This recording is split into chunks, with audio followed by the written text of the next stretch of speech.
ഏവർക്കും ദേവദാരുവിലെ പുതിയൊരു അധ്യായത്തിലേക്ക് സ്വാഗതം. ബ്രഹ്മഗണ നക്ഷത്രങ്ങളെ പറ്റിയാണ് ഇന്ന് ഞാൻ നിങ്ങളുമായിട്ട് പങ്കുവയ്ക്കാൻ പോകുന്നത്. ഇതിനു മുൻപ് ഞാൻ ശിവഗണ നക്ഷത്രങ്ങളെ പറ്റിയും വിഷ്ണുഗണ നക്ഷത്രങ്ങളെ പറ്റിയും വിവരിച്ചിരുന്നു. ഇന്ന് നമുക്ക് ബ്രഹ്മഗണ നക്ഷത്രങ്ങളെ ഏതൊക്കെയാണ്, അവർക്കുള്ള പ്രത്യേകതകൾ എന്താണ് എന്ന് നോക്കാം. ബ്രഹ്മഗണ നക്ഷത്രത്തിൽ പെടുന്നവർ സാധാരണക്കാരല്ല. കാരണം ഇതൊക്കെ നമ്മൾ അറിയാതെ പോകരുത്. ഇതൊരു രഹസ്യം തന്നെയാണ്. പലവിധ തെറ്റിദ്ധാരണകളാണ് ഇവരെക്കുറിച്ച് ഉണ്ടാകുമെങ്കിലും ഇവരെ അടുത്തറിയുമ്പോൾ മാത്രമേ അവരുടെ ആ ഒരു സ്വഭാവ മഹിമയെപ്പറ്റി നമുക്ക് കൂടുതലും തിരിച്ചറിയാനായിട്ട് സാധിക്കുകയുള്ളൂ.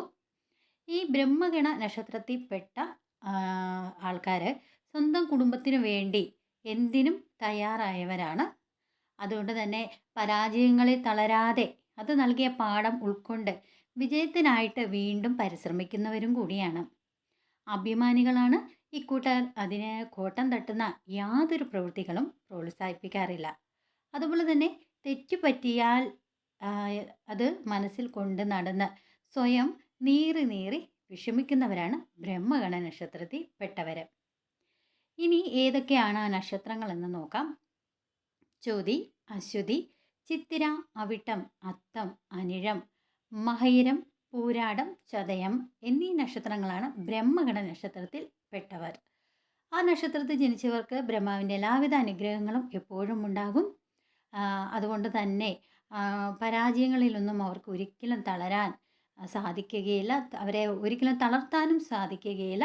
അത് നൽകിയ ഓരോ പാഠങ്ങളൊക്കെ അവർ മനസ്സിൽ ഉൾക്കൊണ്ടുകൊണ്ട് അതിന് വിജയത്തിനായിട്ടൊക്കെ അവർ വീണ്ടും വീണ്ടും പരിശ്രമിക്കുന്നവരാണ്. അതാ ഈ ഒരു ബ്രഹ്മഗണ നക്ഷത്രങ്ങളുടെ ഒരു പ്രധാന ഒരു പ്രത്യേകതയാണ്. അവർ സ്വന്തം കുടുംബത്തിന് വേണ്ടി എന്ത് ത്യാഗവും ചെയ്യുന്നവരാണ്. അതുപോലെ തന്നെ ഇവരെക്കുറിച്ച് പല പല തെറ്റിദ്ധാരണകളൊക്കെ എല്ലാവരുടെയും മനസ്സിൽ ഉണ്ടാകും.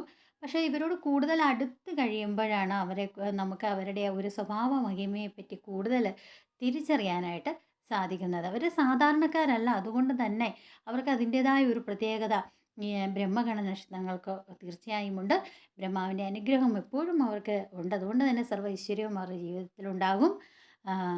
ഇതാണ് ബ്രഹ്മഗണ നക്ഷത്രത്തിൽപ്പെട്ടവരുടെ പ്രധാന പ്രത്യേകതകൾ എന്ന് തന്നെ പറയാം. ആദ്യമായിട്ടാണ് നിങ്ങളെൻ്റെ ഈ ഒരു ചാനൽ കാണുന്നതെങ്കിൽ ദയവായിട്ട് സബ്സ്ക്രൈബ് ചെയ്യാൻ ശ്രമിക്കണം. അതോടൊപ്പം ഞാനിടുന്ന ഓരോ വീഡിയോയും നിങ്ങൾക്ക് ലഭിക്കുന്നതിനായിട്ട് ബെല്ലൈക്കൺ കൂടി ഒന്ന് സ്പർശിക്കുക. അടുത്ത ഒരു പുതിയ അധ്യായത്തിൽ വരും വരെ നന്ദി, നമസ്കാരം.